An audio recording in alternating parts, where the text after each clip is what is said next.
नमस्कार, the daily show में आपका स्वागत है। मैं हूं आपका मित्र साथी हमदर्द मुकेश कुमार। दोस्तों, वैसे तो हैदराबाद नगर निगम के चुनाव का राष्ट्रीय स्तर पर कभी कोई खास नोटिस नहीं लिया जाता है। हाँ, दिल्ली, मुंबई या बेंगलोर के नगर निगम के चुनाव होते हैं तो वहाँ पर प्रेक्षकों की नज़रें लगी होती हैं और उनके आधार पर राजनीतिक बयार किस तरह बह रही है इसका अंदाज़ा लगाने की भी कोशिश की जाती है। लेकिन हैदराबाद के नगर निगम के चुनाव इस बार पूरे देश की निगाह में आ गए हैं और उसकी वजह यह है कि वहाँ एक अलग तरह की लड़ाई, चुनावी जंग देखने को मिल रही है। और उससे भी खास बात यह है कि इस चुनावी जंग को बीजेपी ने एक बहुत ही जहरीले प्रचार अभियान से प्रदूषित कर दिया है और उस चुनाव प्रचार अभियान में, जो कि बीजेपी के चुनाव प्रचार अभियान की एक खास पहचान रहती है, उसमें ढाल दिया है। इस चुनाव प्रचार अभियान में उसके नेता सर्जिकल स्ट्राइक की बात कर रहे हैं और ये सर्जिकल स्ट्राइक पाकिस्तान या चीन के खिलाफ नहीं, अपने ही हैदराबाद के निवासियों के खिलाफ कर रहे हैं। इसके अलावा वो हिंदुस्तान, पाकिस्तान की बात कर रहे हैं, जिन्ना की बात कर रहे हैं, बिरयानी की बात कर रहे हैं, पोक बिरयानी की बात कर रहे हैं, बीफ बिरयानी की बात कर रहे हैं। और यही नहीं, यहाँ तक बात की जा रही है कि जो वहाँ पर पाकिस्तानी या रोहिंग्या या तमाम तरह के जो कपोल कल्पित बीजेपी के हिसाब से वहाँ लोग रह रहे हैं, उनको खदेड़ने की बात हो रही है। तो बात बहुत दूर तक चली गई है एक छोटे से चुनाव में, और ये चिंता का विषय भी है और ये कहना चाहिए कि इसने दिलचस्पी भी पैदा कर दी है राष्ट्रीय स्तर पर कि अब इस चुनाव में क्या हो रहा है। क्योंकि पिछली बार चुनाव हुआ था तो 99 सीट 150 में से टीआरएस ने जीती थी। 99 वार्डों पर उसने जीत हासिल की थी। 44 पर एआईएमआईएम यानी ओवैसी की पार्टी ने जीत हासिल की थी। बीजेपी केवल 4 वार्डों में जीती थी और कांग्रेस 2 में, टीडीपी 1 में। तो एक तरह से पिछली बार मुकाबला बिल्कुल एक तरफा था और बीजेपी कहीं नहीं थी। लेकिन हाल में बीजेपी ने एक उपचुनाव क्या जीता है, उसके हौसले बहुत बढ़ गए हैं, उसकी उम्मीदें बहुत बढ़ गई हैं और उसको लग रहा है कि हैदराबाद पर अगर वो कब्जा कर ले, हैदराबाद की नगर निगम पर अगर उसका कब्जा हो जाए तो वो पूरे दक्षिण भारत में अपने विस्तार की रास्ते खोल सकते हैं। ये वहाँ के नेता इस तरह की बयानबाजियां कर रहे हैं। तेजस्वी सूर्या, जो कि भारतीय जनता युवा मोर्चा के अध्यक्ष बनाए गए हाल में, वो भी इसी तरह की भविष्यवाणियां कर रहे हैं, उम्मीद वाली। सवाल उठता है कि इस बार इतनी दिलचस्पी की और क्या वजह है। वजह यह है कि एआईएमआईएम और टीआरएस के बीच जो पैक्ट था वो टूट गया है। इस चुनाव में दोनों पार्टियां अलग अलग चुनाव लड़ रही हैं। टीआरएस ने तमाम वार्डों में अपने उम्मीदवार खड़े कर दिए हैं और चूंकि इनमें विभाजन हो गया है तो टीआरएस अपने दम पर चुनाव जीतने की कोशिश कर रही है और बीजेपी एक नए फैक्टर के रूप में इस टूट का भी फायदा लेना चाहती है और इस पूरी चुनावी जो फिजा है उसमें जहर घोलकर हिंदुस्तान, पाकिस्तान वगैरह का वो चाहती है कि पोलराइजेशन हो जाए हिंदू मुसलमान वोटों का और उसमें से वो ये चुनाव जीतने में सक्षम हो जाए। तो ये सिलसिला चल रहा है, इस पर आज हम बातचीत करेंगे। लेकिन पहले आपसे एक छोटा सा निवेदन करेंगे कि आप जानते ही हैं कि गोदी मीडिया का चरित्र क्या है, वो किस तरह से पूरे देश की हवा खराब कर रहा है, प्रदूषित कर रहा है, उसमें जहर घोल रहा है। कच्ची, अधकच्ची, झूठी, फर्जी खबरें डिस्ट्रीब्यूट करके, प्रसारित करके, प्रकाशित करके, और हम देख रहे हैं कि लोकतंत्र किस तरह से सिकुड़ता जा रहा है क्योंकि उसमें सच्ची सूचनाएं लोगों तक नहीं पहुंच रही हैं।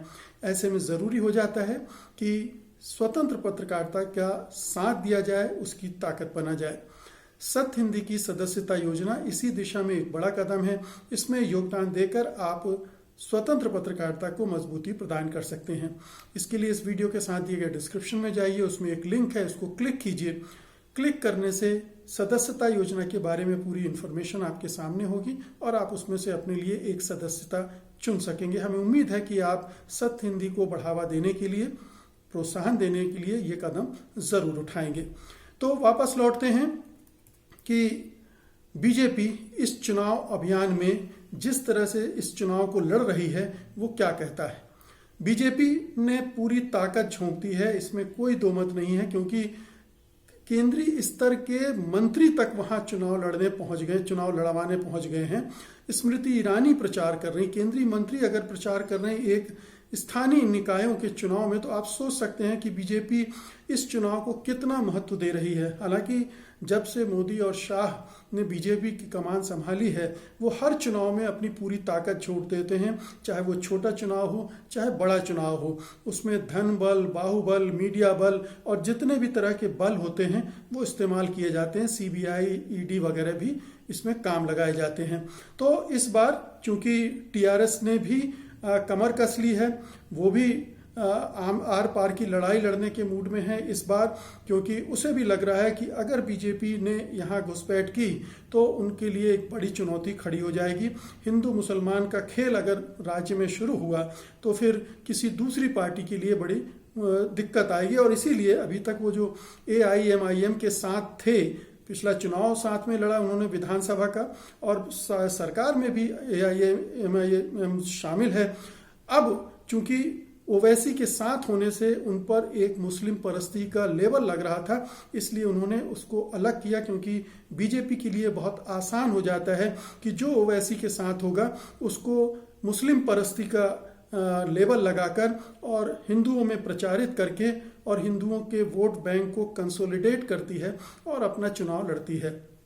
तो एक तो टीआरएस ने ये अपनी बचाव के लिए ये काम कर लिया है, लेकिन बीजेपी जो है वो अपने एक चिर परिचित अंदाज में ही चुनाव लड़ रही है। ये बिल्कुल साफ हो चुका है अब तो कि बीजेपी के पास चुनाव लड़ने की और कोई दूसरी स्ट्रेटजी नहीं है।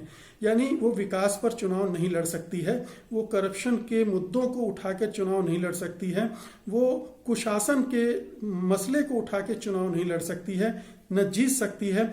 उसे हमेशा जीत के लिए चाहिए होते हैं कुछ ऐसे सांप्रदायिक जहरीले मुद्दे जिनसे लोगों के दिमागों को में उन्माद भरा जा सके, सांप्रदायिक उन्माद भरा जा सके और उन दोनों के बीच में विभाजन करके चुनाव जीता जा सके। हमने बिहार में भी अभी हाल में ही देखा है कि कैसे आखिरी 2 दौर के चुनाव में बीजेपी ने अपनी रणनीति एकदम से बदली थी। वो विकास सबको पीछे छोड़कर वो तुरंत कूद पड़े थे लव जिहाद, राम मंदिर, पुलवामा और पाकिस्तान वगैरह का सब जिक्र ले आए थे। तो बीजेपी के एजेंडे में सिर्फ यही है, राजनीतिक चुनावी रणनीति में यही मुद्दे हैं और वो इसने यही किया है। इसीलिए जो बीजेपी के प्रदेश अध्यक्ष हैं और सांसद भी हैं, बांडी रंजय संजय कुमार ने इस अभियान में जहर उगलने की शुरुआत कर दी थी। उन्होंने कहा था कि पुराने हैदराबाद में सर्जिकल स्ट्राइक किया जाएगा। अब पुराने हैदराबाद में, ये हैदराबाद का अपना हिस्सा है, हैदराबाद हिंदुस्तान में है, लेकिन हिंदुस्तान में आप अपने ही लोगों के खिलाफ सर्जिकल स्ट्राइक क्यों करना चाहते हैं? उनका कहना है कि पुराने हैदराबाद में पाकिस्तानी छिप कर रह रहे हैं, रोहिंग्या मुसलमान छिप कर रह रहे हैं, शरणार्थी जो हैं, और साथ ही अफगान लोग भी वहाँ रह रहे हैं। अब जो टीआरएस के नेता हैं और उन्होंने गृह राज्य मंत्री जो रेड्डी साहब हैं केंद्र में, उनसे पूछा है कि क्या आप संजय कुमार के इस बयान से सहमत हैं, और ये भी उनसे कहा है कि क्या बीजेपी थोड़े से वोटों के लिए बीजेपी हैदराबाद के सद्भाव को नष्ट कर देगी, ये भी पूछा है। क्योंकि इस तरह की जब बातें की जाती हैं तो सांप्रदायिक सद्भाव तो खत्म होना लाजमी हो जाता है। उन्होंने ये भी पूछा है कि क्या हैदराबाद हिंदुस्तान के अंदर ही है ना, क्योंकि बीजेपी हिंदुस्तान के अंदर अब सर्जिकल स्ट्राइक की बात कर रही है।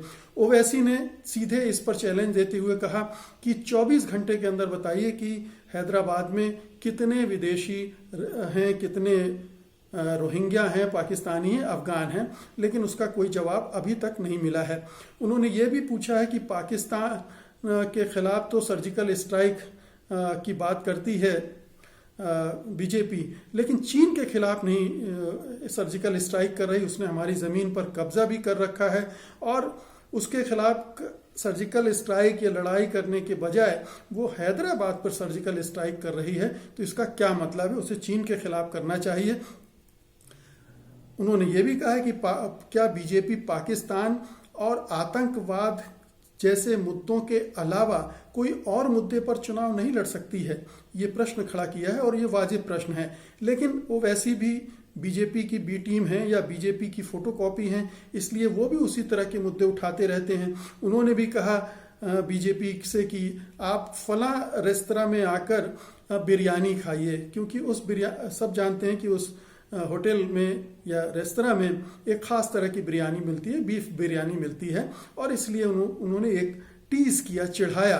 और इसके जवाब में उधर से फिर जो टी राजा सिंह हैं, जिनके आपने ट्वीट के बारे में सुना होगा, फेसबुक ने जिन पर पाबंदी नहीं लगाई थी और फिर हंगामा खड़ा हुआ था, और उनकी जो अंकी दास है उनकी विदाई भी हुई थी क्योंकि वो रोक रही थी। और ये टी राजा सिंह अपने जहरीले बयानों के लिए कुख्यात हैं। तो उन्होंने फिर जवाब में कहा कि आप इधर खाइए, हम आपको पोर्क बिरयानी खिलाएंगे, सुअर के मांस की बिरयानी खिलाएंगे। तो ये बिरयानी तक मामला पहुंच गया।